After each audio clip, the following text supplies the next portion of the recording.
के लोकतंत्र के इतिहास में ये पहली बार हुआ है कि एक सिटिंग चीफ मिनिस्टर को केंद्र सरकार द्वारा गिरफ्तार किया गया है। ये भारत के लोकतंत्र के इतिहास में पहली बार हुआ है कि लोकसभा की चुनाव की घोषणा के बाद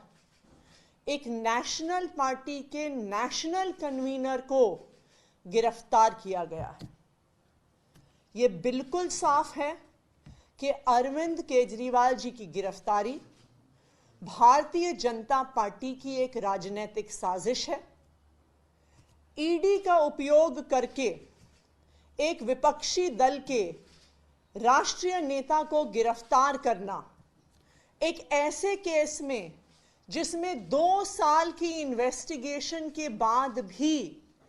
1 रुपए की भी recovery of proceeds of crime नहीं हुई है,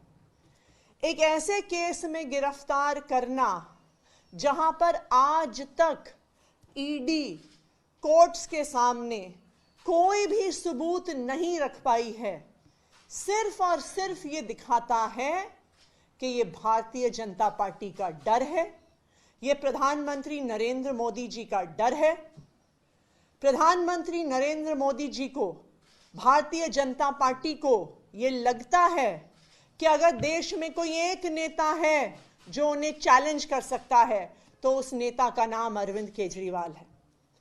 इसलिए भारतीय जनता पार्टी और प्रधानमंत्री नरेंद्र मोदी जी हर संभव कोशिश कर रहे हैं कि वो अरविंद केजरीवाल को कुचल दें, आम आदमी पार्टी को कुचल दें। तभी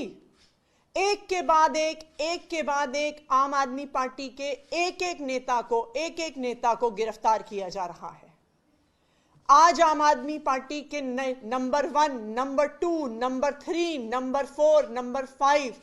के सारे नेताओं को झूठे आरोपों पर भारतीय जनता पार्टी शासित केंद्र सरकार और उनके पॉलिटिकल हथियार एनफोर्समेंट डायरेक्टोरेट ने गिरफ्तार कर लिया है। लेकिन मैं भारतीय जनता पार्टी को यह बताना चाहती हूं कि अरविंद केजरीवाल सिर्फ एक मुख्यमंत्री नहीं है, अरविंद केजरीवाल सिर्फ एक नेता नहीं है, अरविंद केजरीवाल एक विचार है, अरविंद केजरीवाल एक प्रेरणा है।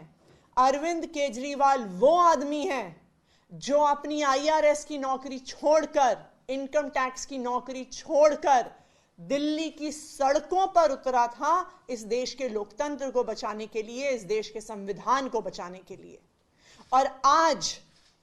अगर आपने चुनाव से जस्ट पहले अरविंद केजरीवाल को गिरफ्तार किया, उनको कैंपेन में जाने के लिए गिरफ्तार किया, मैं भारतीय जनता पार्टी को बता दूं कि आप एक अरविंद केजरीवाल को गिरफ्तार कर सकते हैं,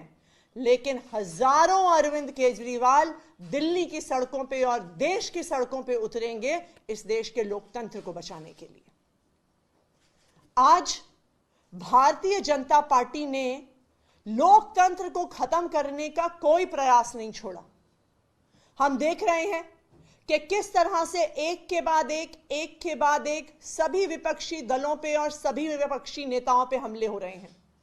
अगर वो भारतीय जनता पार्टी में चले जाते हैं तो उनके खिलाफ केस बंद हो जाते हैं,